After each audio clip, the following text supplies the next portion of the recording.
Assalomu alaykum. Biz internet tarmog'ida kuzatib boruvchi obunachilar. Ishxonamizdan ajoyib ishlavha. Shu Samarqand fason darvozamiz. Do'stim hormang. Darvozamiz haqida ma'lumot beradigan bo'lsam, 3 qavatlik shumkali varianti, 2 qavat brus 8, 3-qavatiga 1/1 list ishlatiladi. 2 qavat brus 8 listi orasiga ham 1/1 listi orasiga ham shumka vazifasiga orasiga stiklovata solinadi. Ichki qovurga profillari 6x4, 1.7 stenada, oshiq-moshiqlari tagida bitta, tagida ikkita. Tashqi pachinli. Stiklariga o'zlaring bir baho beraverasizlar.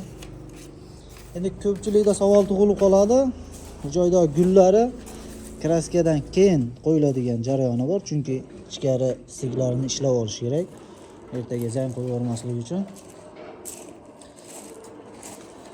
Dastavka, ustanovka O'zbekiston bo'ylab qo'shni davlat Tojikiston, Qirg'izistonga ham dastavka ustanovkamiz yo'lga qo'ydik, xudo xolasa.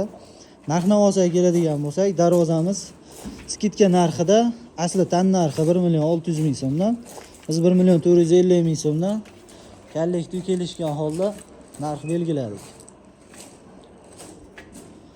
İşimiz kimga ma'qul bo'ladigan bo'lsa, bitta like, podelitsiya kerakli insonlarga jo'nataverasizlar. Bemalol aloqa chiqaverasizlar.